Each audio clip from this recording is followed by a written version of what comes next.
Protein laddu ಮಾಡ್ತಾಯಿದ್ದೀನಿ. ಒಂದು ಕಡಾಯಿ ಬಿಸಿಟ್ಟಿದ್ದೀನಿ. 1 ಕಪ್ ಶೇಂಗಾ ಬೀಜನ ಹಾಕಿ 3 ರಿಂದ 4 ನಿಮಿಷ ಚೆನ್ನಾಗಿ ರೋಸ್ಟ್ ಮಾಡ್ಕೊಳ್ಳಿ. ನೋಡಿ ಈ ಥರ ಸಿಪ್ಪೆ ಬರಬೇಕು. ಇಷ್ಟ ಆದರೆ ಕರೆಕ್ಟಾಗಿದೆ. ಒಂದು ಪ್ಲೇಟ್ನಲ್ಲಿ ತೆಗೆದುಬಿಡಿ.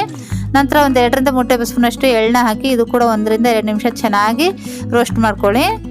ಇಷ್ಟ ಆದರೆ ಸಾಕು. ನಂತರ ಪ್ಲೇಟ್ನಲ್ಲಿ ತೆಗೆದುಬಿಡಿ. ಸ್ವಲ್ಪ ತಣ್ಣಗಾಗಕ್ಕೆ ಇಟ್ಬಿಡಿ. ತಣ್ಣಗಾದ ನಂತರ ಜಾರ್ನಲ್ಲಿ ಹಾಕ್ಕೊಂಡು ತರ್ತರಿಯಾಗಿ ಪೌಡ್ರ್ ಮಾಡ್ಕೊಳ್ಳಿ. ನೋಡಿ ಈ ಥರ ತರ್ತರಿಯಾಗಿ ಪೌಡ್ರ್ ಮಾಡ್ಕೊಂಡಿದ್ದೀನಿ. ನಂತರ ಒಂದು 2 ಏಲಕ್ಕಿನ ಹಾಕಿ ನಾವು ಶೇಂಗಾ ಬೀಜ ತೊಗೊಂಡಿರೋ ಕಪ್ನಿಂದನೇ 1 ಕಪ್ ಬೆಲ್ಲನ ಹಾಕಿ 2 ರಿಂದ 3 ನಿಮಿಷ ಚೆನ್ನಾಗಿ ಮಿಕ್ಸಿಗೆ ತಿರುಗಿಸ್ಕೊಳ್ಳಿ. ನೋಡಿ 2 ರಿಂದ 3 ನಿಮಿಷ ಚೆನ್ನಾಗಿ ತಿರುಗಿಸ್ಕೊಂಡಿದ್ದೀನಿ. ನಂತರ ಪ್ಲೇಟ್ನಲ್ಲಿ ತೆಗೆದುಬಿಡಿ. ಒಂದು 2 ಟೀ ಸ್ಪೂನ್ ತುಪ್ಪನ ಹಾಕಿ ಚೆನ್ನಾಗಿ ಮಿಕ್ಸ್ ಮಾಡ್ಕೊಳ್ಳಿ. ಚೆನ್ನಾಗಿ ಮಿಕ್ಸ್ ಮಾಡಿ ಲಾಡು ಮಾಡಿ. ನೋಡಿ ಈ ಥರ ಮೀಡಿಯಮ್ ಸೈಜ್ ಮಾಡ್ತಾ ಇದ್ದೀನಿ ನಾನು. ಜಾಸ್ತಿ ದೊಡ್ಡದಿಲ್ಲ, ಜಾಸ್ತಿ ಚಿಕ್ಕದಿಲ್ಲ. ನೋಡಿ ಈ ಥರ ಎಷ್ಟು ಚೆನ್ನಾಗಿ ಬಂದಿದೆ ಲಾಡು. ಎಲ್ಲ ಲಾಡು ಇದೇ ಥರ ಮಾಡ್ಕೊಳ್ಳಿ. ತುಂಬಾ ಹೆಲ್ದಿಯಾಗಿ ತುಂಬಾ ರುಚಿಯಾಗಿರುವಂಥ ಈ ಪ್ರೋಟೀನ್ ಲಾಡುನ ಖಂಡಿತ ಟ್ರೈ ಮಾಡಿ. ಈ ರೆಸಿಪಿ ಇಷ್ಟವಾದರೆ ಲೈಕ್ ಮಾಡಿ, ಶೇರ್ ಮಾಡಿ.